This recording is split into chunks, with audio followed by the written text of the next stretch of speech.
the favorites here, but you can see the teams still staging with VanirQuick of the advantage of having the point, but Kurama going down early could force the go button for Jäger. It's a good grab to stall it out for the moment, but it's just time wasted so far, so the point will flip back in Jäger's control. Yeah, Jäger there, they just were able to take a bit of an advantage, and now going into this next fight, they have a few ults available in the pocket. They have that grab, but importantly, they don't have any support ults, and Red FD does have that sound barrier available, so that is a bit of an advantage. The turbo screen will go in. Yeah, they go early with the Overcry protocol, do VanirQuick, trying to get into this. Turbo Smooth going down low, it's a bubble to save for now, and the grab is put through from Sanity, but oh my word, that cleaving strike just absolutely decimated everyone. There's nothing you can do with Beat for that. And Jäger take more of an advantage here. Yeah, I mean, that's the disadvantage of using Beat into the Sundering Blade. You can just, it just does true damage, it goes right through it. The Sundering Blade and the grab are committed, sure, that's 2 ults, but at the end of the day, it's still value for Jäger. Yeah, and they're going to have to hide here as well, are VanirQuick from this override protocol. Going over the top is Conde, and they are eventually able to capitalize off the back of it. Sanity taking down Peekaboo, and once again, VanirQuick just have to lick their wounds. The Sundering Blade is struck through, gets one, but immediately put into the ground by Sanity, and Roth was able to get to the point. Will anyone else be able to touch on the side of VanirQuick? No. And a first point here on Lijiang Tower going towards Jäger's side. And just to keep you up to tabs on what's going on at the moment, there is a ban of Ramatra, as you can see in the top right, from Jäger. Top left, you've got a ban of Sojin from VanirQuick, so both of those characters off the table as we head to Control Center.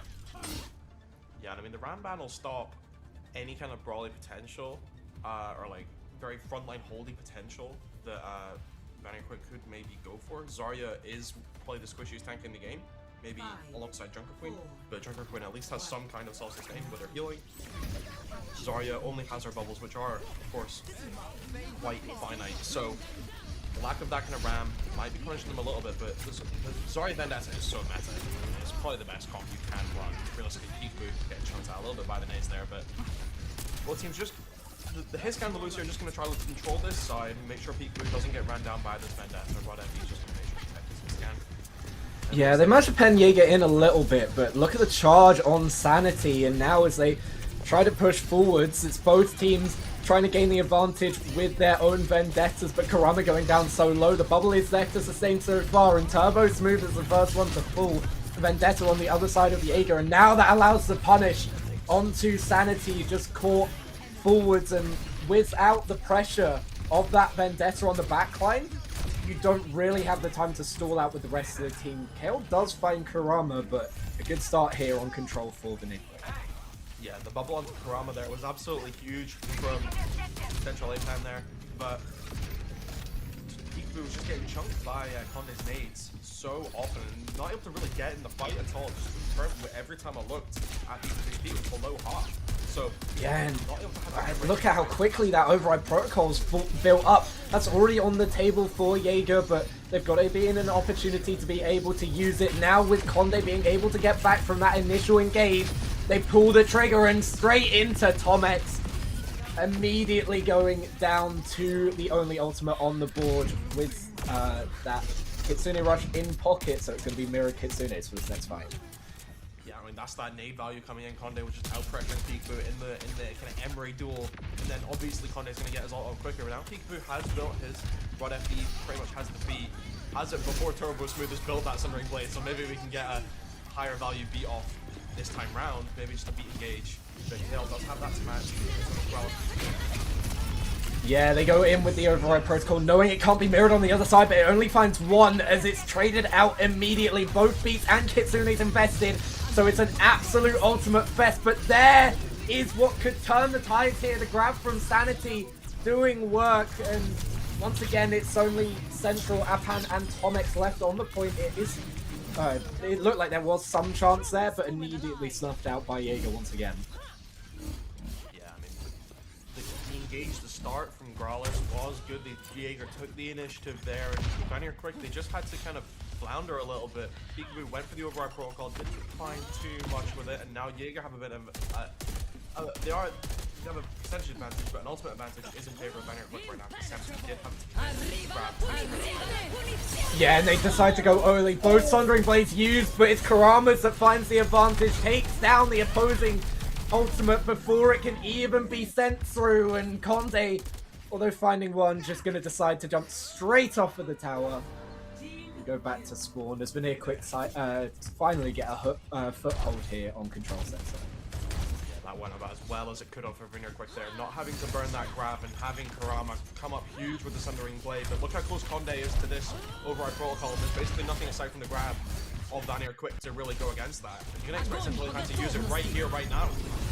Yeah, once again they go early with it, knowing it's not there on the other side. Insanity's the one to go down to it, so no tank presence means that VanirQuick can speed up the tempo and force Jäger right back towards the spawn. So good switch. And Turbo Smooth just deciding, you know, you're going to stick me in the spawn. I'm going to switch over to Wigo and potentially find a shot out. Conde has this override protocol right now. We've seen how much override protocol can do if used correctly. Bubble on to Turbo Smooth. Manages to sustain in that duel, but Karama's a little bit caught at the moment. He's sticking out. Manages to with the help of centralize them, but it's very, very low already.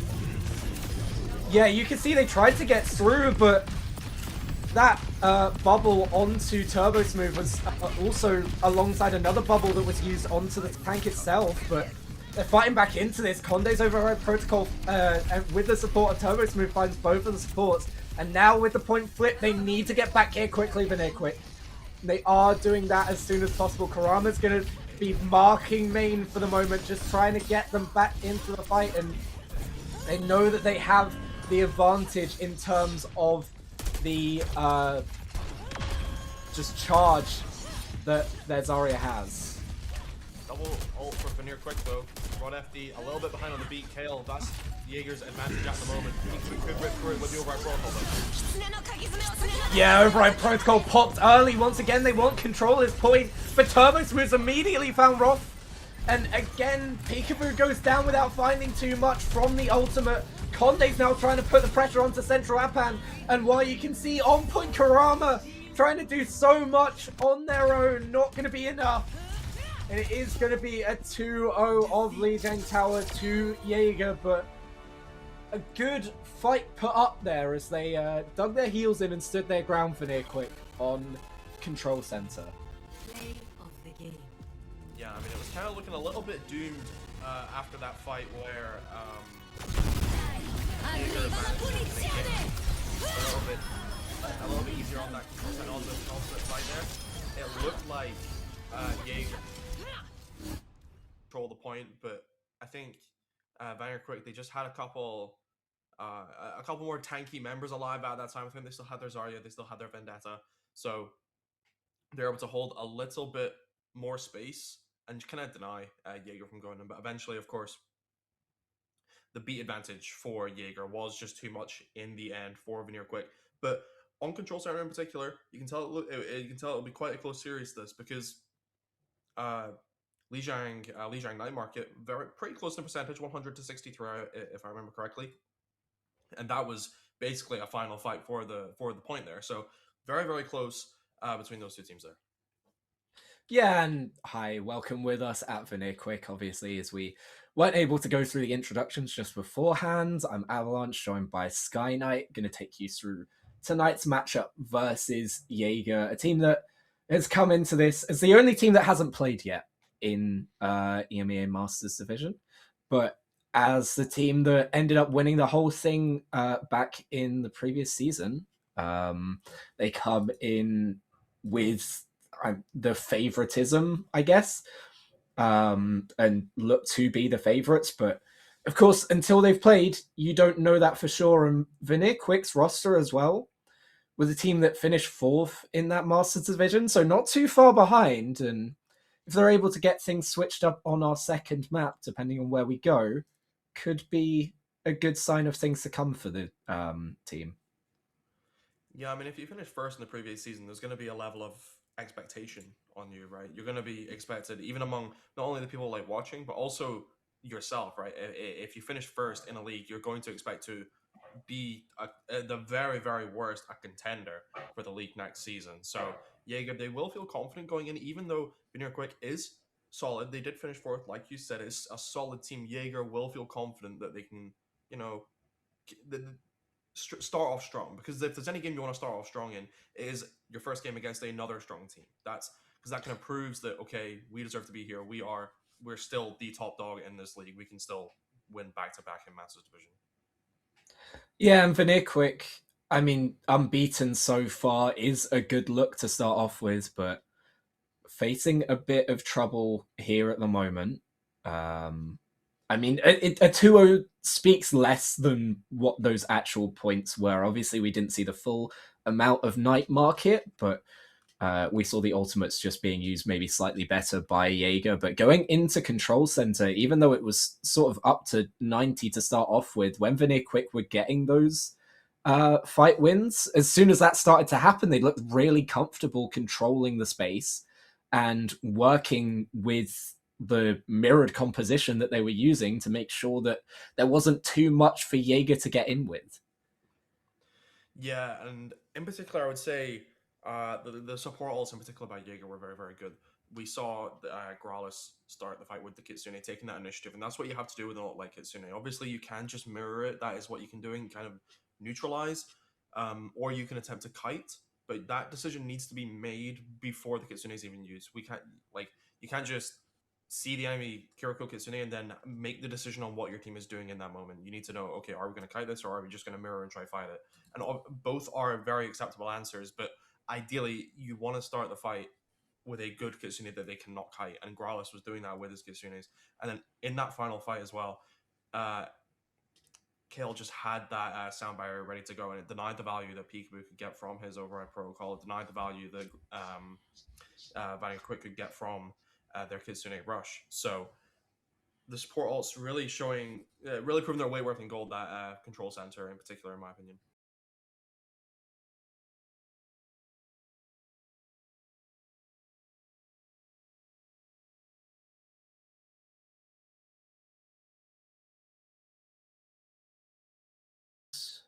Map, and not a map that I see quite as often as usual, Blizzard World.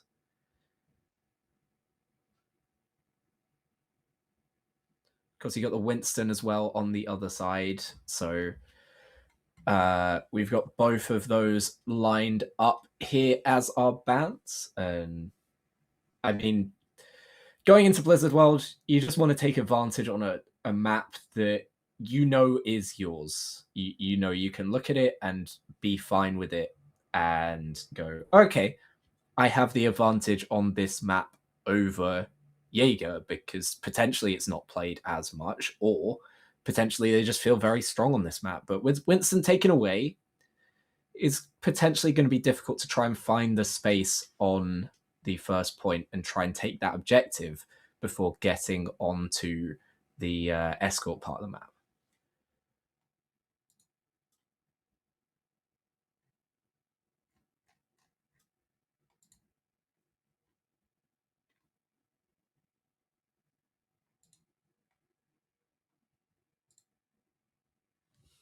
You know, Numbani and Blizzard World, pretty notorious Diva maps. I would say particularly Numbani, but Blizzard World as well. Midtown, obviously not. So we saw both teams kind of go for a Zarya Vendetta. I wouldn't be surprised if we saw a Diva Vendetta come out. Just it's maybe not as synergistic, I suppose, because you can bubble the Vendetta and get a ton of charge on your Zarya. But Diva is just flat out so strong at the moment that you will probably be able to find value from that kind of comp, particularly on a map like Blizzard World. Yeah, especially if you find someone lacking behind the rest of the team, and just finding the isolated player realistically is what you want to try and see. But yeah, the Winston is going to be interesting to see how much space they can create going through onto the escort point. But with the Kiriko out of the picture, as you saw both Tomex and I believe it was Gralis, wasn't it? For Yeah, Jaeger. Yeah. Yeah, both of them being on the Kiriko initially, it's going to force that off the table. You can immediately see that there's some different looks going into this first point, where VanirQuick are going to be the ones attacking first. Yeah, I mean, we see that Diva pick from Santi and Central Japan there. Pretty standard, I would say. The BAP choice, I think, is just mainly being chosen here because the Bapalari backline combo is just a very, very high damage combo. Saw recently in Pro Play, I believe Zeta Vision played it. And I mean, there was a screenshots where it was just the supports in the kill feed. This backline does so much damage, it can be so aggressive. So if Kale and Growlithe have the skill to match, I think it will definitely find a lot of value. But the on a break, I imagine Mysterious will go over to the stick to Juno, actually, interesting. Oh, not playing the Ana. But the Juno break, it's maybe a little bit safer break. It does have a very good matchup to Diva because you can just whip her boosters away, kind of on a similar cooldown. Another difference is that Tracer rep Vendetta as well. They go for a little bit more conventional Diva Vendetta comp, but Jäger, if their Bapalari backlash works, I think Jäger might have an advantage. Yeah, the question is, can you get onto this backline that's going to be pumping damage out you as quickly as possible, or are you going to be stuck trying to get to them in the first place? And that's something that the Juno might give them, but for now they've got to back up and make sure that everyone stays alive. Peekaboo going down extremely low, just about being kept up with those health packs from the Brigitte, but Central Japan just taking a step back for the moment, just calming down as Kurama tries to find some way into this backline and put some pressure onto them. Conde going down low, and now Turbo Smith just trying to mirror that dive from Central Japan. It works. That Diva's mech is gone, but at the same time, so is Turbo Smooth. They try and get back into it with Sanity, but again, the pressure in and the stick from Kale is good. And now they can look to focus down this mech, and that's the next question. With Central Japan back, how quickly can they capture this objective and force Jäger away? Yeah, that was excellent from Kurama there. That pulse bomb manages to shut down Kale, who was coming close to the captive Sun. And without Central Japan there and without Kiriko, that immediately begins to find a lot of value. Central Japan probably would have been back in time for that captive Sun. Turbo Smooth does come back and stop the dive from Central Japan, and that's the strength of Vendetta. You can get so many decisions you can make in that character. Turbo Smooth did go back and stop the dive, but equally you could have just went in and just progressed on the backline. Maybe Central Japan probably would have died anyway. Yeah, you can see that both support ults online for VanirQuick, but Conde with the ultimate of their own, and going into this, the Vendetta ult has charged as well for Turbo Smooth, so gotta be careful to see whether they will be put out, but that immortality field invested early could be something for VanirQuick's advantage. Peekaboo going down though, Turbo Smooth getting a lot of damage onto Central Japan. The rate invested back by Mysterious just to make sure that the rest of the team stays alive while they wait for Peekaboo to come back, and playing Peekaboo is Kurama at the moment, looking for another way into this backline, trying to pressure out Growlithe and Kale on the high ground and make sure that they can't put too much damage in, but Conde once again finding the first kill in these fights, and you've got to do something to stop this M-Ray. Rally in to stabilize as well, make sure that that dive from Turbo Smooth doesn't do too much, and it's a good stun onto Sanity as well, just about staying alive, going back to the backline to get healed back up. Both tanks with that remake in pocket, so could be a while before we see a Diva die on point. Mysterious finding Conde as well. That's a big first pick. The Captive Sun gets onto Mysterious, but not before the Juno finds two, and that is something that the Juno gives you as well. You can get aggressive with it, and at the end of the day, it's going to be both DPS off the table for Jäger, and they push back in, trying to just stabilize and wait for these DPS to come back. And it looks like they're going to be able to do that as VanirQuick just look to reset and potentially play off of Peekaboo's over clock. This OC is going to be a threat, but look how much he's getting poked out right at the start of the fight. Kale and Growlithe. Growlithe's window is going to make that even harder for them. As Rod FD immediately goes down, and VanirQuick, I think it's just time to take a quick reset. Recall force as well. Really fight win for Jäger there. Growlithe, excellent window, controls that space on that high ground. With the backline that Jäger have, with the Emery, with the Alari, and of course Baptiste itself, that's so much damage that you can pump through onto a target. You can basically one-shot someone. You will explode anyone really that walks in front of you there. But now VanirQuick can go in with the overclock. He's gonna let it rip right at the start of the fight. Yeah, overclock put in early, but it's Kurama to find the first kill onto Conde in the backline. And that is the override protocol out of commission. Sanity tries to stay alive with the remake, but isn't able to stay through that bomb to make sure that you can get that back. And with 3 minutes 20 on the clock, VanirQuick progress to the third objective. Yeah, I mean, Peekaboo with the overclock there. He tries to go for a pick onto the backline. Unfortunately, misses that headshot, but then he's just able to turn to Santi on the Diva and just able to nuke that down. Santi has no choice but to drop to the cart to try and live, but it's going to checkmate at that point. He's not going to live that much longer, and that's it's remarkably efficient fight from VanirQuick because they now have 3 ults available compared to Jäger's one. Purpose to be this close to the Sundering Blade, but it's kind of difficult to get value out of that ult, especially when it's knocked on the floor. Oh, it's a beautiful stun. At the end of the day, you do put in the pulse bomb, but you make sure that you confirm that kill, and Turbos has not been able to find anything in terms of Vendetta value. I think I'm 1 and 4 now.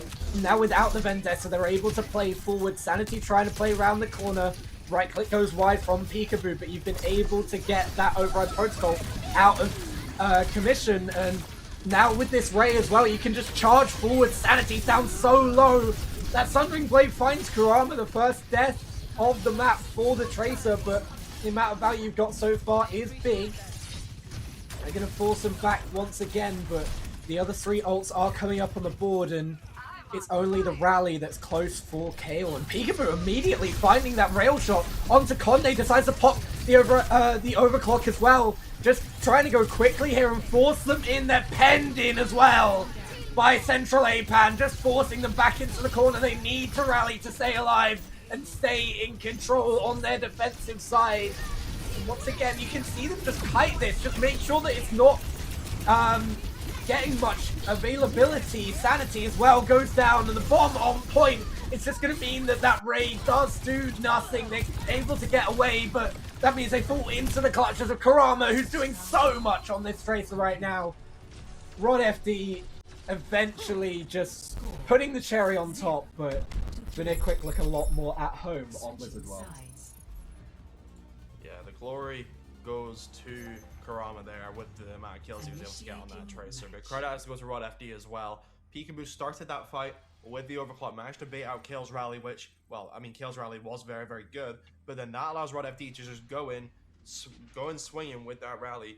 No real fear in the world, isn't it? And is also able to deny the first half of Growl's raid, and then the bomb from Central APAN is kind of able to shut down the second half of the raid. So very, very efficient ult usage by VanirQuick, and well, perhaps not efficient because you could argue, well, they're using 2 ults for 1, but at the end of the day, they had more ults, so they can be more aggressive with how they use them.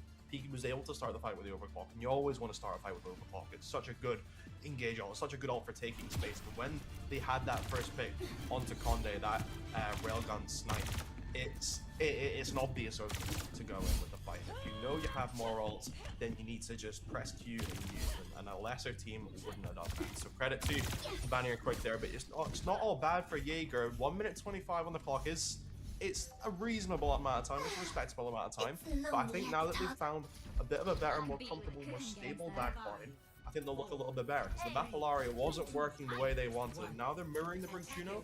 I do feel they will have a little bit more success against Central APAN, particularly now that Kale can just kind of deny the value that the Diva can get. Yeah, they give up the high ground immediately, deciding not to play for that. Kurama's just going to be up there to mark it and see if there is an easy pick available, but Mysterious hopping over the top, trying to find those missiles in, those torpedoes, but able to kite it and get back away, and Growlis finds Kurama to start off this one, and the start of their attacking side goes down for VanirQuick. The question is, can they fight back into it without their Tracer, or are they just going to let this go? They decide to go for it. Central APAN going up onto the high ground, but doesn't quite drop in time. And they're just going to look to set up outside this choke point. Central APAN losing mech is a really negative position for them to be in. I don't think VanirQuick saw the Zarya swap coming, to be honest. Santi was on the D with the whole defense, but then immediately swaps to the Zarya on the attack. Able to just help the team clear that high ground very, very easily. And we saw how fast VanirQuick had to just leave the high ground. So they give out so much space, and that allows Growlers to go for a little bit more of an aggressive torpedo, which ends up finding the pick in the end. And Central APAN has made the swap to the Ramatra off the D-Land. Don't know if I'm too much of a fan of that though, to be honest. I still think D.Va maybe is the better. Yeah, it's not too much of a surprise to see that the switch to that Ramatra, just trying to get a better matchup into Sanity, but it means that we don't quite have the ultimate online as quickly. It's a good nade to make sure that Peekaboo stays alive, but the same can't be said for Kurama, just trying to find a pick into the backline and being taken out for it. Now the Ray invested by Mysterious as well, trying to find something. Ron FD finding one and doubled up by Central APAN. A lovely build there to make sure that Kale could not get away, and now they're just gonna make sure that Conde is gonna go down and get that stagger in. Yeah, look at the ults coming in here for Jäger. They have so much time left and they have so many ults to use. They can easily force out fuels from VanirQuick. I mean, Kurama throws the ball spell and doesn't even find anything, and now there's just 2 ults for VanirQuick, unless Central APAN can get this annihilation going sooner rather than later. But Jäger, you can just start the fight with any, you have a menagerie of ults you can start the fight with. Either Ray, Grab, Override Protocol. It's really Jäger's choice at the moment. That's a nice pick early. Whoa, Santi! Yeah, it's a beautiful shield from Central APAN. Just means that Sanity was cut off from the rest of the team. And even with the 5 ults on the board, you can't use it if you don't have the tank presence. And they're pushing up forwards here, trying to find something more. And Sanity is able to leave the spawn, but already they're forcing the bubbles out of it, which means that you can't bubble in Turbo Smooth for those engages.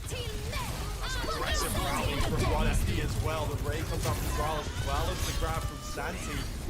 Turbo Smooth diving in, managing to get a couple kills. Santi gets a kill onto Peekaboo as well. VanirQuick gonna just getting demolished here. They tried to play aggressive with that rally, get a few ults. I don't actually dislike that decision, because if the fight is taken on car, then Jäger will have so much more time to just stick to your own car and push very, very far. VanirQuick really must have been at a little bit of a disadvantage going into that fight, because Jäger, well, they had 5 ults. And they know they need to take the fight as aggressively as possible. So they go for the aggressive rally. That's a nice pick from Kurama as Peekaboo starting off the overclock as well. Yeah, and that's one of the 2 that was on the board, just taken out before it can be popped. And with that overclock in as well, doesn't quite find Kale, but Mysterious is able to clean up. And once again, Kurama, now that there's a space for this Tracer to get into the backline, could be devastating for VanirQuick. Looking more comfortable on the Tracer than the Vendetta, Hazard? definitely on this Blizzard world.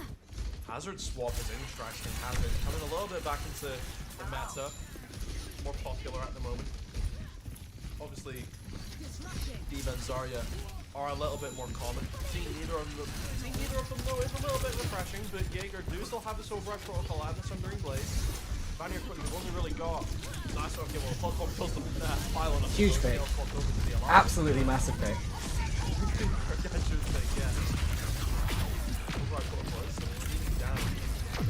They fight forwards though. They make sure that the backline gets away. Make sure they don't get anyone go down to this Override Protocol. And even though they lose Peekaboo eventually, Peekaboo's gone down for 2. Central APAN just cut off a little bit though, and that means that the control of the point is Jäger's. Kale switching back to this Iari. There's going to be a lot of damage from them. They decide to fight back in with the Ray, but can't do anything against the Sundering Blade. Mysterious goes down, but it's allowed time for Central APAN to come back, and if they really need it, they do have the Annihilation, but it looks like they don't. They just come straight back in, and Mysterious's last gasp heroics is throwing in the Ray just gives them the advantage. Central APAN still has this Annihilation. Rod FD's pretty much built another rally. Peekaboo will probably come up on an overclock in this final fight. And Jäger, they were in the driver's seat. They had 5 ults, but now they're just relying on Growlers' Ray and maybe Sanji's downpouring Kales and Capture Sun if they can get them built. But quite, temperamental ults. Sometimes they can find a lot of value. Sometimes they don't really do anything at all. The only surefire advantage that Jäger have, in my opinion, at the moment, is that Ray. But given the VanirQuick coming up on 4 ults, it's looking good for them. Yeah, you've seen Turbo Smooth switch over to the Tracer, but as the Ray comes down, Sanity goes down with it, and no tank presence on the point is going to be absolutely devastating for Jäger as they go into this fight. Don't even find anything with the Captive Sun. Peekaboo able to dodge out of the way of it, but Mysterious has gone down in the meantime. Rod FD just trying to keep everyone alive, pops a rally on point, 7 seconds left, and they look to get aggressive once again. Kale taken down by Peekaboo with that grenade there, and Mysterious has popped out on the jetpack catcher, trying to get back quickly. Graal is trying to fight this, but both DPS ults finding value. Sanity's the only one left, and losing Sanity are going to be these Jäger fans, as it looks like it's going to be tied 1-1 in this series, with VanirQuick pick of Blizzard World going in their favor. Yeah, I mean, you pick the map, you want to win it, and that's what VanirQuick just did. They managed to navigate the kind of the storm that Jäger were brewing with their ults, and it comes back to that early fight they took outside their spawn. Even though they lost it, I think that was probably their best fight. They just forced very important ults, forced grab, which eventually I think was how swapping off. Swapping off the Zarya, and we can see how much the red Turbo Smooth going 6 and 12 that map. Clearly not finding as much value on the Vendetta as he would have liked, as he did find on Lijiang, and that's just the nature of certain different maps. Lijiang's a little bit closer.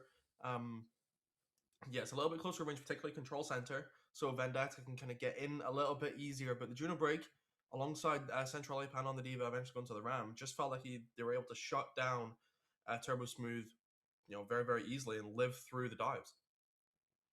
Yeah, and it felt like the control of the pace of play was immediately in VanirQuick's hands. You could see it on their attacking side. They were determining when we go in, when we pull back. And the amount of times that ult was popped from Jäger, you could see them go, okay, we don't want to fight that. We're not going to. We're just going to pop back around the corner and make you waste that ult for nothing.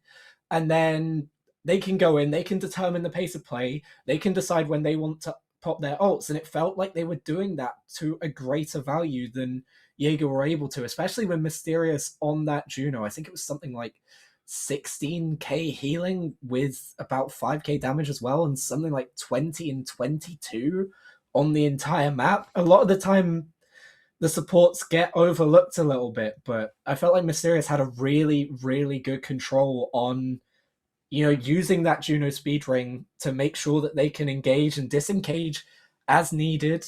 And the Rays as well were impeccably timed, in my opinion. Yeah, Mysterious on the Juno looked really, really good, as well as Rod FD on the Brigitte, in my opinion, looked very, very good. A lot more comfortable than Kale seemed to be, considering he swapped to the Illari at the end. Unfortunately, wasn't able to find anything with that Captive Sun. Peekaboo managed to slide out of the way of it, but I don't think it really would have changed too much unless maybe Kale just, kills everyone. But, it should have, would have, could have at the end of the day, really. But the backline of VanirQuick definitely looked very, very good there, in my opinion. Mysterious and Rod FD, they were very, like I mentioned when I was discussing Turbo Smooth, they were just able to deny the value so much easier. We saw it in the small room where Peekaboo would just drop the Disruptor shot at his feet. Mysterious would just full pocket his Sojourn, as well as a couple packs from Rod FD, as well as the general Inspire healing with the whip, with just swinging. Turbo Smooth has no choice but to just disengage 99% of the time, and you can tell that the Brig was finding a lot of value because Santi swapped off the D.Va. Obviously, maybe Santi just prefers playing Zarya, but the point still stands. Brig can whip D.Va away, is a traditional good pick into D.Va. I won't say counter because I don't think it necessarily is, but it's a good pick into D.Va. You can deny what they're doing, so credit to the VanirQuick backline, as well as, of course, the people that we're talking about a lot, Karama in particular on that Tracer, finding so much value. I mean, we can't forget the pulse on the pylon as well. But just what do you mean? It popped up in the kill feed? I mean, if it's in the kill feed, it counts. That's what I mean. That's how exactly. It's not a missed pulse if something pops up in the top right hand side of the screen. But yeah, it just felt like they were it just felt like they were a bit more at home. Instead of going into Control Center, where it felt like on Lijiang Tower. They were in the mirror, but it didn't feel quite right. The switch with Peekaboo over to that Sojourn just felt a little bit better. You can soak up the dives of Turbo Smooth a little bit easier. And with that, they used that completely to their advantage. And I feel like Central Apan had a very good game as well on the tank. Shield in behind Sanity on the Zarya when the grab was available, just cutting off the tank and immediately making sure that you can't pop that. And that allowed them to have that fight in Jäger's spawn where they forced out the ults 3-1. Yeah, it was absolutely massive, that spawn fight. But we do get a look at the map and the ban, Sigma ban and a Lucio ban. And the map will be Havana. Very, very interesting. I'm going for a bit of a longer range map, I imagine. I think that would have been a Jäger's pick as they lost the last map. But that's interesting. It is much more of a pokier map. Maybe trying to play into the hit scan duel a little bit more. Maybe trying to enable Conde a little bit more on this Emre. But I mean, the other question is, do they... Well. Yeah, I mean, it feels like they're going to try and put this Iari to good use, and you can see Tomex and Mysterious going back to it immediately on the side of VanirQuick. Tomex brought back in. It's going to be playing that Baptiste, and Central Apan still on that Diva. They're going to look to soak up the pressure from Sanity's Junker Queen, as we do see the lever spawn, and actually potentially not. Peekaboo just deciding to put something into that, and you can immediately see Sanity just deciding to switch back over to the Diva, making sure there's not too much there, and Gralis as well switching over to straight off of that Kiriko onto the Baptiste, maybe seeing that there's not an Ana that you have to cleanse away. And it looks like they're just going to try and fight the corner of VanirQuick, trying not to do too much here. And playing around this is not bad for them at the moment, but gotta be careful that there's not too much pressure being put onto Peekaboo. And once again, they back away, they give the space, and whether that's their benefit or it's going to be a disadvantage, we'll see soon, as Tomex has to put in that immortality field just to be able to stay alive from the off angle taken by Conde. And once again, this Emre looks to just take the pressure well and takes down Kurama on the dive once again. Tomex does find the trade, but Central Apan's mech has gone down in the process. And with Sanity making sure that that Baby Diva doesn't stay alive, it looks like it's all systems go for Jäger. Yeah, I mean, that consistent damage from the Emre there was just ridiculous. Conde just put in so much work, not even having too much ult charge yet, but just the consistent throughput that Emre can have compared to the Sojourn, where Sojourn builds up the rail and goes for a burst. It's insane. And we see Kale almost already, the Captive Sun with Mysterious. Not going to be able to come back in time to use the Captive Sun to try save the first point, but has it prepped for the second one? But that's a confident first point for Jäger. Yeah, but you can see it was a decisive stagger as well for Peekaboo, and Kurama's not been able to find anything on this Vendetta. We said how comfortable they looked on the Tracer. It's not been the same story here, switching over to the Vendetta, trying to find the value. Turbo Smooth, not quite at the Sundering Blade, but you can see the ults coming online for Jäger, and it's them that decide to go first, but Peekaboo snipes them out of the skies! Kale finding one eventually with that Captive Sun, but traded back out as Gralis goes down, but you can see that the kill feed lit up rep for Jäger. Only two still up alive for VanirQuick, as they have to wait for a longer time to get their players back into the fight. Conde now has the advantage of that override protocol, with Peekaboo not quite getting that overclock up. Almost there now. It should be on the board, but once again, they're just trying to get back in this window now. Could be for Conde, but they've been able to force them back, and it's a good job by VanirQuick to play into this. Now Central Apan finding Gralis. Kurama's gone down early, but you can see immediately they're just able to soak up the pressure of VanirQuick and turn the tide in their favor. Conde being the only one left, stuck outside. Peekaboo's going to finish off the kill, and that looks so much better for VanirQuick. Yeah, definitely went their way a lot better. They did have to commit a couple of ults there though, not like Jäger didn't as well. They started that fight with the window. They basically used, they used 5 ults pretty much. Turbo Smooth's Submarine Blade went just a little bit wide on Tomex, who was just able to snap his head. That's a nice little pick. kill. That diff there. Kurama just able to poke out on the cart, able to hold his ground quite well, missed the overhead unfortunately, and that's going to get him punished unless he can get saved, which he does by his Diva. But Kurama's coming up on this Sundering Blade, and now VanirQuick have a bit of an ult advantage over Jäger, because Mysterious winning this Captive Sun ult race by around 25% at the moment. Gonna be able to just start the fight and put on a lot of pressure, because Captive Suns got a lot of value last time they were used, so maybe with no hero codes to Suzu it, might find similar value.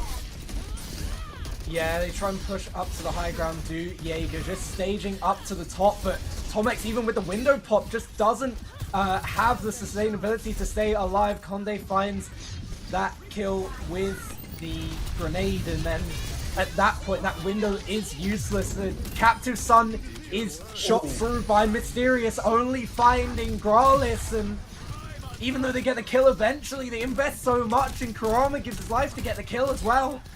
Peekaboo not able to get away on that Sojin, and it looks like it's all systems go once again for Jäger as they try now to find the kill onto Central APAN and make sure that Diva can't fight back in. Gale saving his Emre there, trying to turn swing the corner with this Sundering Blade. The nades are good, but the kite is better. That's the downward slam, but this Captive Sun from Kale could cause ruin for VanirQuick at the moment. Yeah, they're able to kite it pretty well though. I think it does connect onto Mysterious, who's decided to switch over onto the Brigitte, and once again Jäger look in control of this fight, and I feel like Kurama's got to switch eventually off of this Vendetta. The value's just not there for VanirQuick at the moment. I agree. I think there needs to be a bit of a compositional change, because Jäger, they're clearly winning this poke battle, right? Clearly, they're more comfortable on the Bakalari backline at the moment. I feel like Kale and Gralis have just got the better of Tomex and Mysterious on this backline, so I think they can maybe change it and go for something else, as well as Turbo Smooth and Kurama. I feel like Turbo Smooth, now that back in the Vendetta mirror, is able to find a lot more value. I feel like Tracer was just kind of eluding him just a little bit. The VanirQuick have a couple of ults. They can go for the overclock, but look at Jäger's. They have 4 ready to go. And Peekaboo's trying to get things started on his own terms with his overclock. Yeah, and it's a question of whether you can take this override protocol out of the skies. Conde, the only thing found so far is Mysterious' pylon. They've kited well here, and it's a battle of the windows as Turbo Smooth goes down to Central APAN, so good first pick there, and you can see how much Jäger's invested into this fight without really finding anything. Central APAN does go down in the process of trying to drop the bomb, so no tank presence, but they don't have that for Jäger either. It's a trade out of the tanks, and they're just able to pen them into that little fortification on the side of the coast. It looks like it's a good fight here for VanirQuick as they look to take this time off of the board and make sure that Jäger don't get the full 3 here on Havana. But now Jäger looking to stage back in with Kale and Turbo Smooth's ultimate, and it's Mysterious who pops first. Central APAN immediately finding Gralis before that immortality field can save the Baptiste, and looking for Kale as well. As it pops up blue once again, it feels like they're doing a lot better on the longer sightlines of point 3. Yeah, the longer sightlines are kind of working for VanirQuick. As soon as I said that I feel like they're losing this like poke battle, they end up starting to perform. But they have had a few ults to help them along the way. Kurama does have the Sundering Blade. Jäger has Jäger have the Captive Sun in the pocket. Mysterious doesn't have that yet. Kurama's starting early with the Sundering Blade though. Both Sundering Blades, hold on. Oh! Kurama flicker with Just the Sundering Blade about. off the Turbo Smooth. The big battle there, and eventually it's Kurama that gets it, and now with 26 seconds left, they've got to lick their wounds of Jäger. They can't force back into it without their Vendetta. Now Central APAN looking to press the go button onto Sanity, immediately loses the mech, and just trying to get away, still alive, but gets back to the spawn doors and is going to switch back just to try and get a little bit of a fight back. And no, it's not a switch back, it's just a stick onto this Orisa, just trying to get something back in there. But it looks like they've turned the tides of Jäger, even with Tomex's amplification matrix, they aren't able to get the damage of VanirQuick and they're forced back to spawn. And now Sanity will just look to anchor this point on this Orisa. It's going to be very hard to find the damage that's needed. You can see they've switched over to this Juno Brigitte. They're going to look to bunker here on the point and make sure that no one can find anything as they look to progress and push up to the high ground. Now with the overclock pop by Peekaboo, how much can he find here?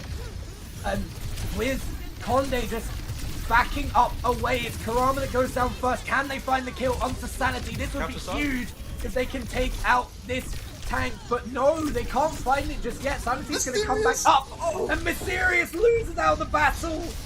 Doesn't quite get it. The stick doesn't come in onto Kale, but there's a lot of members of Jäger that are down low. Now losing 2. They still got 2 back, still on the field. Graal is going down low, and the kill is taken by Central APAN, who's going absolutely massive on this D.Va. The question was who was going to be able to step up and take them off the point, and Central APAN just decides, yep, it's me. I'm going to make sure that they can't live here anymore. And despite a good push by Jäger, they are able to be stopped by VanirQuick just outside of the castle on third objective. Yeah, I mean, that's classic Havana for you, isn't it? You push the first 2 points and then you get held at the final point. Like, it is legit just classic Havana right there. And VanirQuick, they kind of rally on that final point a little bit. They realize, okay, let's actually start defending. Let's start using our ults properly, and we're able to just kind of hold the space from Jäger, because it's kind of hard to push into that castle, because it is quite literally a fortress. There's so many free angles that longer range characters like Sojourn and like Alari can take in that little space. We saw Peekaboo so often on that high ground, even starting the overclock from that high ground. Of course, pushed down a little bit later to try to secure some kills, managed to land a lot of damage onto Santi's Orisa at the end, but eventually, like you said, it is Central APAN that does come through in that fight on that D.Va, and that's the advantage of D.Va, right? You can just kind of take over fights. You have so much mobility, so much burst damage as well. But Peekaboo on the Widowmaker, I'm excited to see this. Maybe gonna go for a quick little pick. Hopefully we'll stick it though. Yeah, looking to get an angle up onto the high ground. No one paying Peekaboo with them though. Decides to switch back immediately to that Sojourn that we've seen them on, and it feels like they've got a better handle of that than the M-Ray. But Mysterious going through and using that burst to get away from the dive of Turbo Smooth onto the right-hand side as Jäger look at it. Kurama's looking to fend off that Vendetta, but it feels like Turbo Smooth's getting the advantage at the moment. Just the swing's not quite connecting, but it's doing the job of keeping Turbo Smooth at bay. And now, with the damage in as well from Central APAN, they're able to take down the Vendetta on the other side, and you can't defense matrix that. Sanity does go down. It is at the cost of Kurama and Tomex, so it's not as if it's unwarranted, but they're able to get a good advantage here, and without the tank presence, Jäger are forced to back away. Yeah, that was a good fight for VanirQuick there. Getting a little bit of an advantage. Maybe not as quick as Jäger got their first point, but VanirQuick, they're building some ults, they're getting close. Mysterious has a good lead over Kale with the Captain Sun charge, but that might not last that long if he goes down. Kurama though, nice kill onto Growlithe. It's going to be traded by Santi. Getting the kill on Peekaboo, and Kurama might go down here. No help in the backline. Central APAN does get the pylon, though. That pylon suffering. Yeah, both of them suffering, both of them going down, but Turbo Smooth with that sort of Beyblade ability that Vendetta has, you can see that it just has a handle on this character, potentially a little bit more than Kurama, and it's so difficult to stage onto this as the long sightline of first, so they decide to go through the right-hand side as they look to find an advantage. But with this override protocol here for Conde, could look to use it as the only ultimate on the board. Just about Mysterious getting there to that captive Sun. There we go. That override protocol is the first thing that's going to be flopped, and it forces VanirQuick to back away. But they're kiting it well, making sure that no one goes down so far. Mysterious goes down low, but they're not able to take advantage of that. The only thing lost is Mysterious's pylon once again. And now, with this captive sun, it's mirrored on the other side. Conde found away from the rest of the team. It's going to go down. They look to find Tom X in return, and they do this. Ray is big, but the kills are bigger for Jäger, just not able to take advantage of the damage that the Ray gave them. And losing both supports is just devastating for VanirQuick because they've only got about a minute left. I'll find my own path. Yeah, the Captain of the Sun into the Ray from Kale was absolutely excellent. Committing the Ray there, I don't know if it was the move, particularly considering we've already committed the Captain of the Sun from Mysterious. You can have Ray going into this final fight, but now you're stuck against, you're really relying on Peekaboo's overclock to find tons of people. Turbo Smooth does have the Sundering Blade available, going to go for it early as well. Oh, Tomix narrowly I thought Tomix was gone there. Sundering Blade though. Yeah, you need to get it quickly as the overclock is invested from Peekaboo. It's now or never, it seems like, for VanirQuick, and it seems like it is now. Mysterious finds the kill on Turbo Smooth, and with Kale going down as well, it's a 3v5 advantage. They do decide to invest the Diva Bomb, but it's not going to find anything, and you're not going to find a remake there, Sanity. And Conde is going to be staggered out with that Immortality field as well, and it took a while. Kurama's finally built that Sundering Blade, and VanirQuick have found their first objective. Yeah, eventually they get in thanks to Peekaboo's overclock, but I think Kurama needs to use this Sundering Blade, and then honestly I would just, it's not the best map for Tracer, but he was doing so much on Tracer that I would go back to it at this point, because the Vendetta I don't think is working, if I'm being honest. Turbo Smooth is doing a good job, but I don't think even Turbo Smooth is really the star of the show on Jäger at the moment. I think the Vendetta overall isn't actually doing too much on either side, but Kurama in particular, given how good he looked on Tracer, should maybe go back. But Santi, I mean, that's just case in point, right? No recall, you can block, sure, but I don't know. And now Central APAC has to commit that bomb to get the I can get them! Wait, you got the remake! You get the remake on the Turbo Smooth. That's absolutely huge, and Sanity's down low as well. And with no Diva Bomb there for the Diva, just has to back away. Gralis's back window is going to make sure that they can't push forwards, and with this override protocol now from Conde looking to do big damage over the top. There is the Thundering Blade from Kurama, but they kite it well, do Jäger. And Kurama's going down low in return for popping it. Sanity finding that kill. The Captive Sun is taken from Kale's hands by Central APAN and finds the kill as well with the boosters. Now looking to double up onto this backline of Jäger. It's a deceptive fight here, as they've managed to push this cart alongside this team fight. Peekaboo finding Gralis as well. They look to take down that Diva before they can remake. It does get in the mech. And with Kale back on this jetpack cap, they're fighting into this one. Doesn't stay alive for long. It's a good job from Central APAN to make sure that jetpack cap can't find the advantages here. And after a rough first point, second is already in the control of VanirQuick. Yeah, they don't even have to push it all the way to the end there. They need to get maybe just around 75% of the way through this final section, but that's not really even into the castle. So, not as daunting of a task for VanirQuick as you might think it may be. Kale did try to come back on the cat, managed to get a little bit of value, get an elimination, but not enough in the end. But looking at the ults, Turbo Smooth does have a Sundering Blade.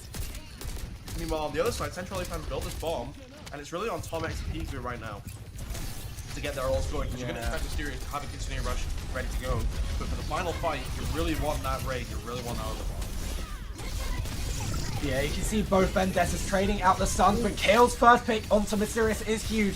Though the tank presence isn't there for Jäger. Santi going down solo. They're just about able to keep that baby Diva alive.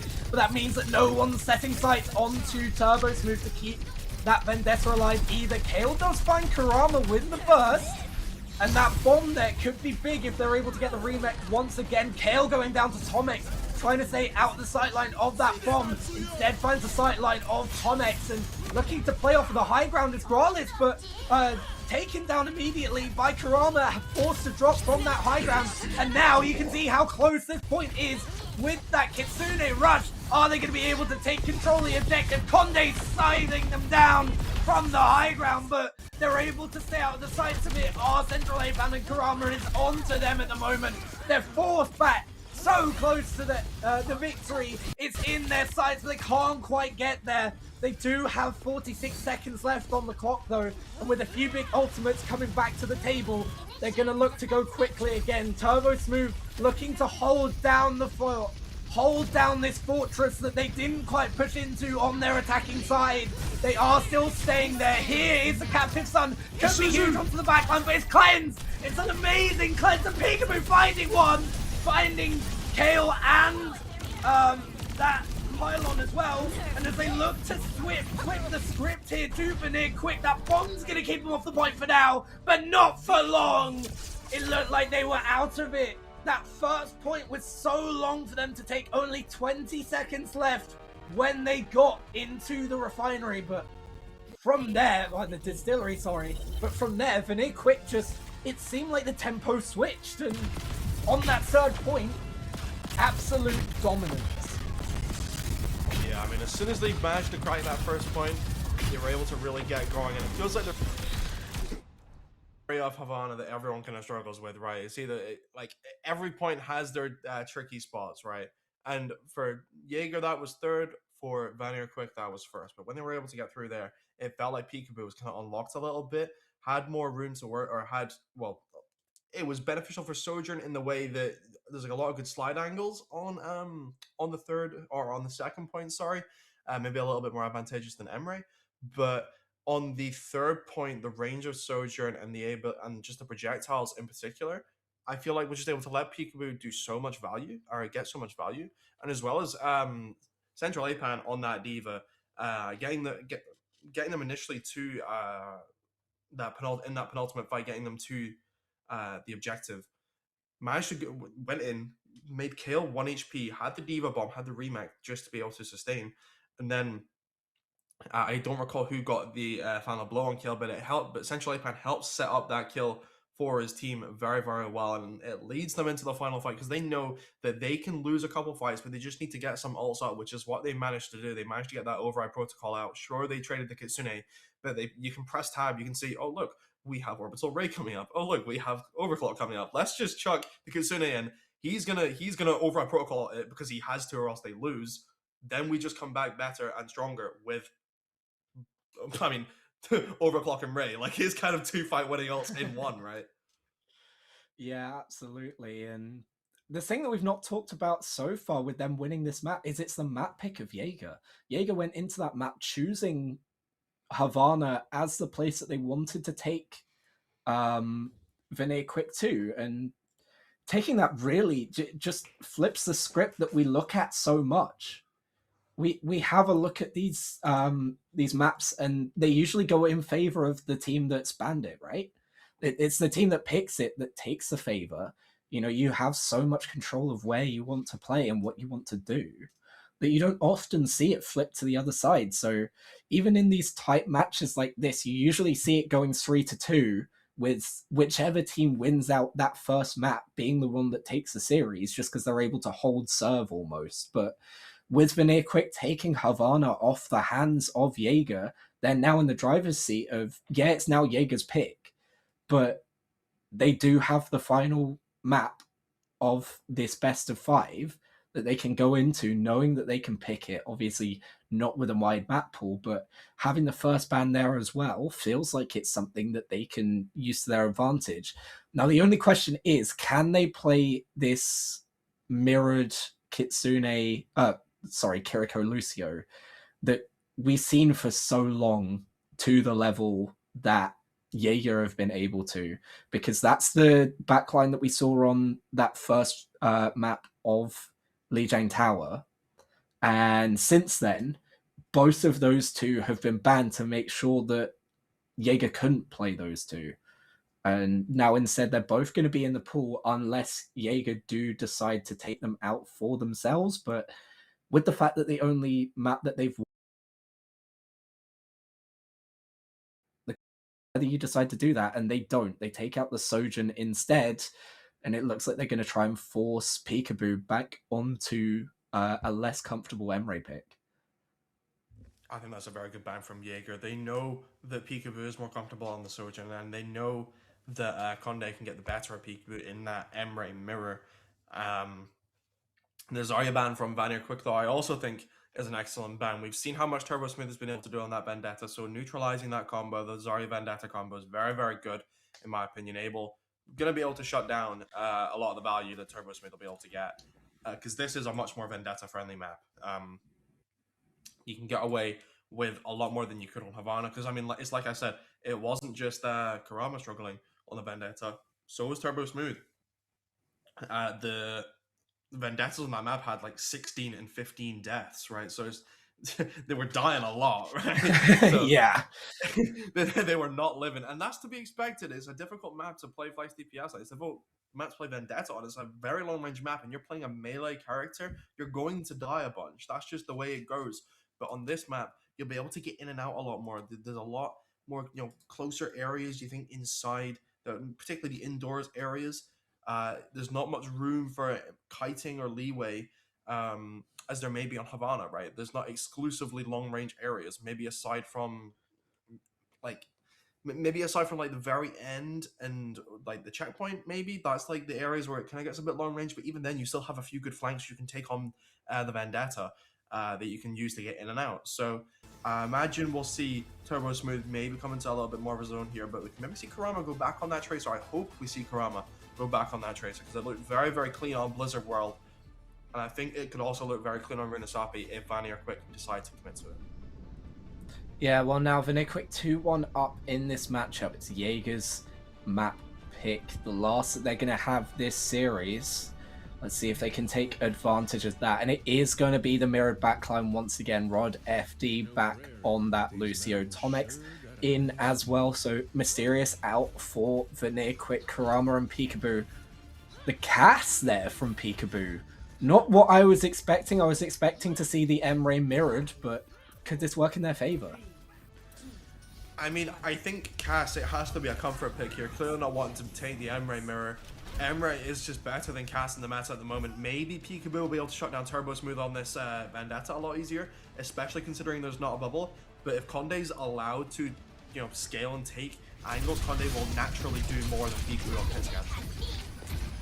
Yeah, they look to take this fight up towards the monument, but going down so low. It's Central APAM, but Sanity, that's an amazing first pick from Rod FD, just booping that Diva off the map, and that means that there's nothing that the rest of Jäger can do. We question, when the Lucio was back in the pool, whether Rod FD and Tomex can take the advantage, and it looks like they can to start off with at least.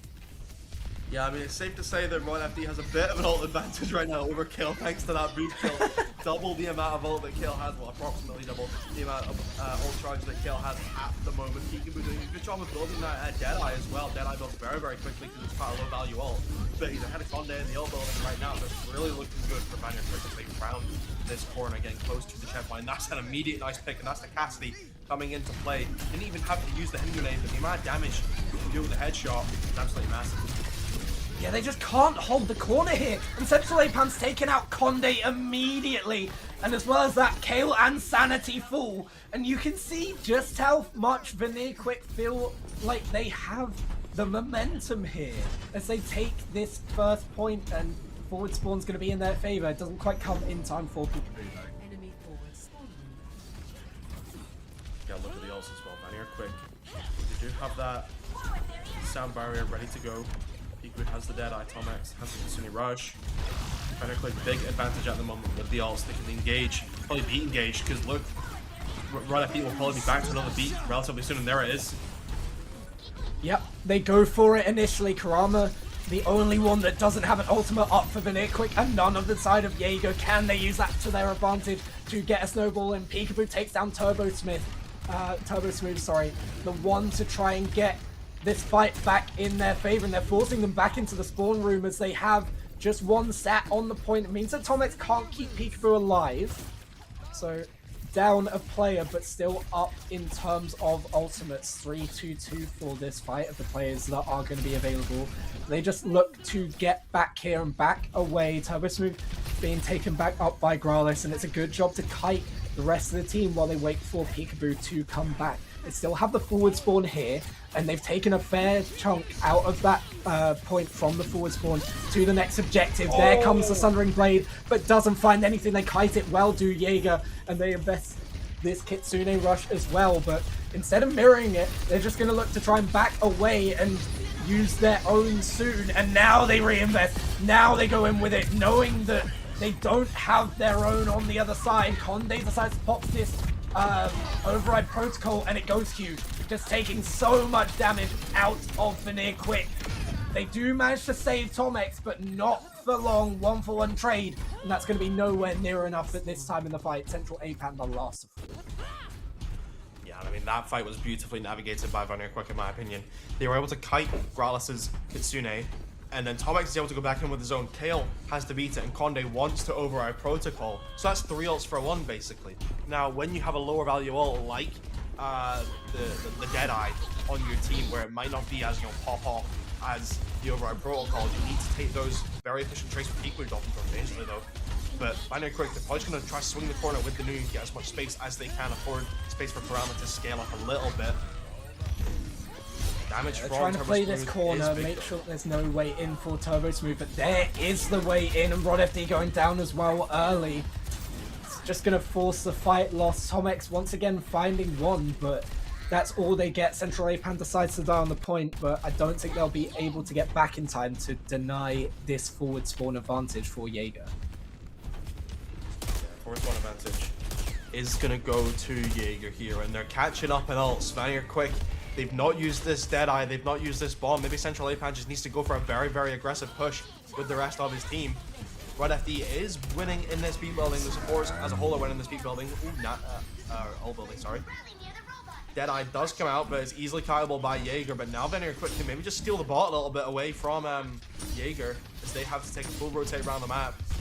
Santi is going to match them in this little cubby area. Turbo Smooth still has the Sundering Blade, so could look to swing the corner with it, but look who's almost built as Kitsune. It's Tomex, and probably going to start the fight with it. Yeah, they do. They go in with it immediately, and Turbo Smooth not able to get that Sundering Blade out. Just goes down, and Sanity? You pop that there, potentially looking to change things after this fight. I feel like that's a wasted invest, just potentially looking to somehow keep it in favor, and nice flick onto Gralis there from Tomex, and the bot's already back to the barrier of VanirQuick. Yeah, Tomex sparing Peekaboo's blushes there, in my opinion, landed the nade, but just whiffed every single shot. And now VanirQuick, they do have the beat, but Jäger have it to match as well, and Jäger have 4 ults, and it's just going to be a job of baiting out a few ults with VanirQuick here. Jäger, they need to be efficient here, you can't afford to waste ults. Conde starts with that's a massive beat. Yeah, but it's matched in kind by Kale.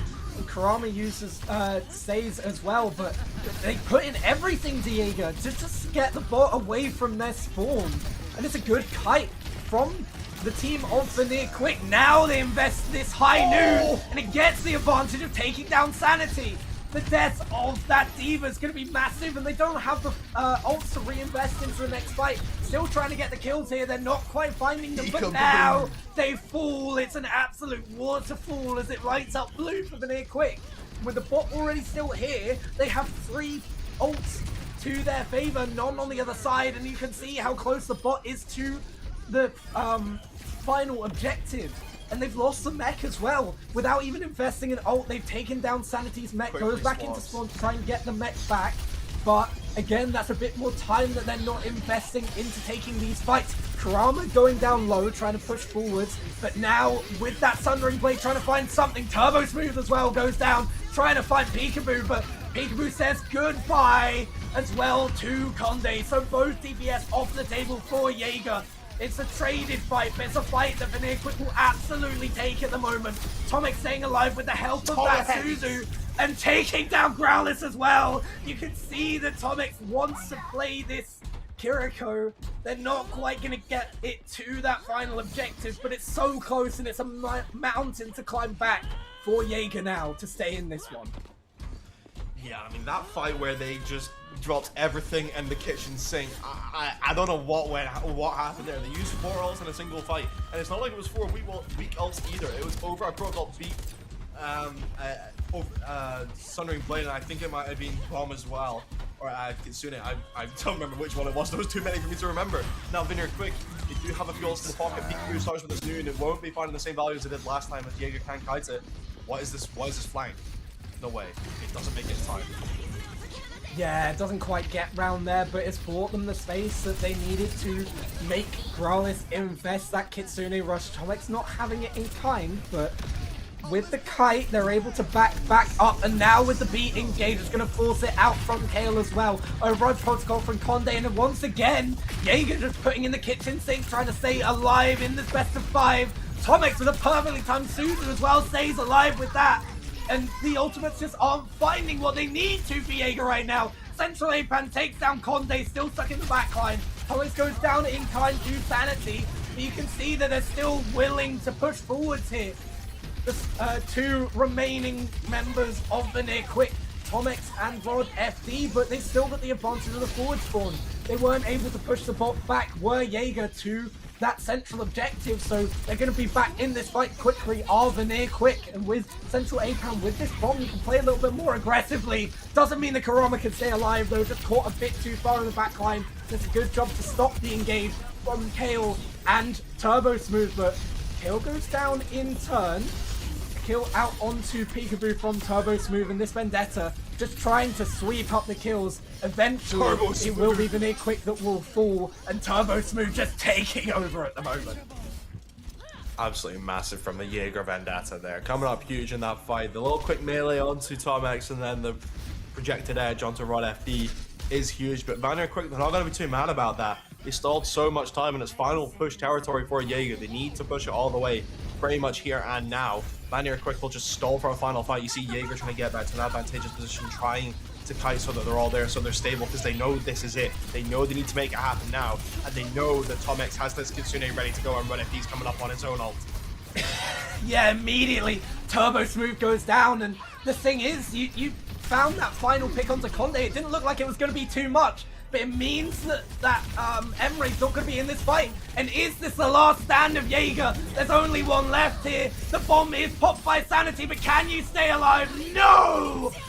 That overhead from Kurama seals the fate of Jäger, and the perfect stand at the moment of VanirQuick is lasted. The biggest trouble they've had so far in Jäger as they lose that first map of Lijiang Tower, but they fight back in turn, taking every single one of the maps afterwards.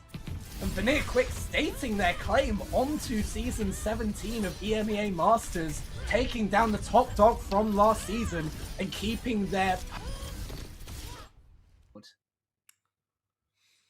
Yes, definitely a massive confidence boost for VanirQuick there, because Jäger, like I said at the beginning, you know, they're coming in, they're at the very least one of the favorites, if not the favorite going in. And then for VanirQuick to come back and win, I don't think the scoreline shows the entire story, because Havana was quite close. Blizzard World, it was relatively close as well, I would say. But Runa Sapi, I think, was quite emphatic for VanirQuick. It never felt like it was in doubt on that map for them as well. Particularly, I mean, it seemed downhill from the first fight. As soon as Rod FD got that boop onto Santi, he just had such a beat lead over Kale on the other side, just able to just consistently cycle their ult so much better. And that's the name of the game of Overwatch, but particularly push with how snowbally it can be. If you're able to just keep your ult cycles going, you're going to win. And Jäger just didn't do that. It's simply put, they just didn't do it. They used so many ults in so many fights, and they would barely eke out like a draw. They would stalemate fights using 4 ults compared to VanirQuick's 1 or 2. That's really not what you want in a game mode like push at all. And they just weren't able to get the train going really at all that game. And they would have to burn everything to stop VanirQuick from even ending the game and pushing the ball all the way to their spawn. Yeah, it just felt like the mental was gone. They weren't fight planning with those ultimates. And you could see from the snowball that the mountain that they had to climb just kept getting bigger and bigger. Most teams, you see them go into a 2-1, it's like, okay, we've chosen this map, we can go into this and take our fights coordinated so that we can get back to it being level. And no matter what they pick, we know that they've got a flashpoint. We know that they've got to try and get back into this through that map choice. But as soon as Rod FD gets that boop, it feels like the head's gone. The snowball comes out from VanirQuick, and even though they were able to get the fight wins eventually with Jäger, they were putting absolutely everything in to make sure that they were getting there. And when they got there, it's just not enough. You put in everything in the kitchen sink. That just means that they were able to back away. You forced everything. Maybe you get a couple of kills, but the three still there from VanirQuick were able to do enough to get a couple out. And especially you could see that final fight. You could see Conde trying to fight forwards, trying to get an advantage for them going into the final fight. But Peekaboo finds the kill onto the opposing hit scan DPS. And from that point, it's out of your control. You're in a 5v4. It's the final point. There's a Kitsune rush on the other side that's not mirrored because you just don't have it yet on Gralis.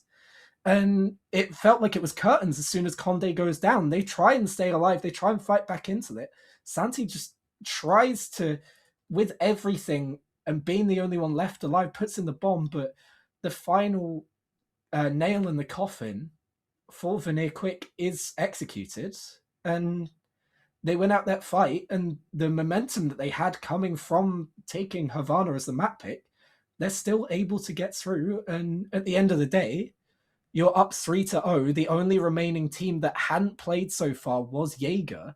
And this is an absolute statement from VanirQuick going into the rest of this season. The other two teams, potentially you're looking at them and saying, they're good, but they're not the teams that will be competing for this final matchup when you look at, or for the upper throws of EMEA Masters. When you look at the other teams that they've played, the win over, I think it was Gas Tier 3 to start off with, and then taking the series quickly off of Element Sunrise yesterday as well. Those are like, okay, we've proven that we can win out against the teams that we're favored against. What are we going to do against the team that's coming into this as potentially the favorites to take the whole thing? They haven't played a game yet. They're coming into this a little bit cold. We're coming in with momentum. What can we do? And even after they lose the first map of Lijiang Tower, they come in, they get the momentum back, and they prove that they're not shakeable by losing that first point. They come in, they turn the tides with Blizzard World, and then they are able to take that advantage, take that momentum with them. And at the end of the day, when they get the snowball onto Runasapi, as much as Jäger try to fight back, it's already done. Yeah, I think they proved their flexibility as well. Because we saw all three supports get some playtime today. We saw Mysterious, Tomex, and Rod FD all get a little bit of playtime, and they all played very, very well, in my opinion. I think the supports today were very, very standout.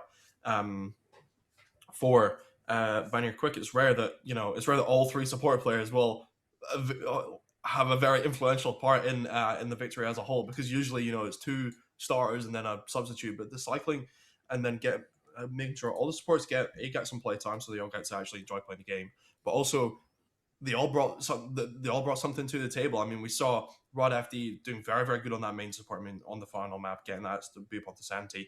And then Tomex, of course, on that Kuroko, finding so much value, again, on Runasapi in particular. Maybe it's recency bias.